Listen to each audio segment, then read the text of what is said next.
बाहर से पढ़ने आते हैं, स्मॉल टाउन से आते हैं। फिर उसके बाद जब हम यहाँ पढ़ने आते हैं इंस्टीट्यूट में, तो शिक्षा में हमको जीएसटी देना पड़ता है। जब हम हॉस्टल्स जाते हैं तब हमें हॉस्टल्स में भी पीने के लिए पानी मिलता है, उसमें भी हमको पैसे देना पड़ता है एक्स्ट्रा। तो इस प्रकार की रियायतें हमको आसानी से नहीं मिल पाती। जैसे हम गाँव से आते हैं, उसके बाद हम इतने बड़े शहर में आते हैं, आमदनी होती नहीं है, लेकिन उसके बाद ये इस तरह के जो एक्स्ट्रा पैसा लगते हैं हमको, वो हमारी दिक्कतें होती है। तो इसमें हमको रियायतें मिलना चाहिए।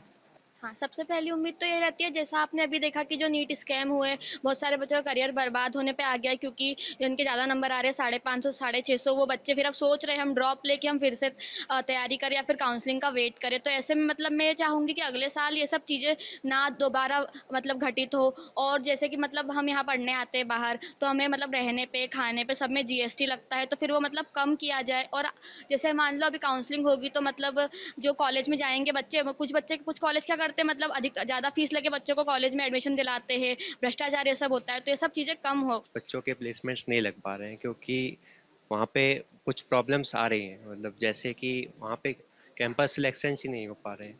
जैसे बजट की प्रॉब्लम्स आ रही है कि वहाँ पे कैंपस पे ज़्यादा इन्वेस्ट नहीं किया जा रहा है गवर्नमेंट द्वारा।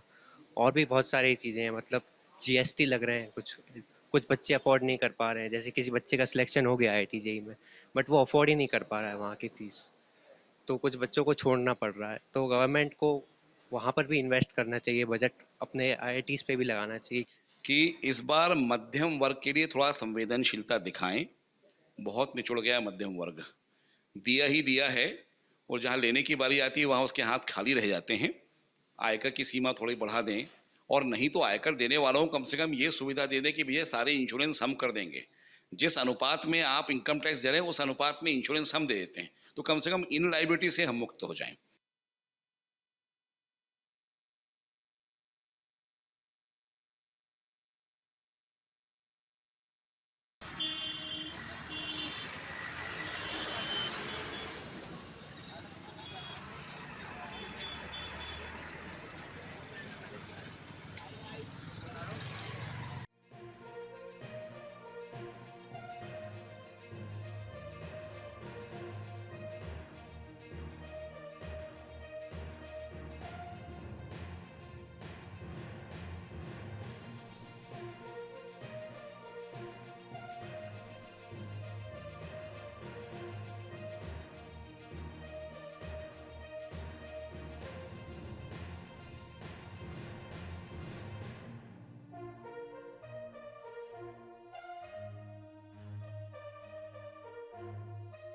अगर आप ये वीडियो YouTube पर देख रहे हैं तो हमारे चैनल को सब्सक्राइब करें और बेल आइकन को दबाना ना भूलें। अगर आप Facebook पर ये वीडियो देख रहे हैं तो हमारे पेज को लाइक करें।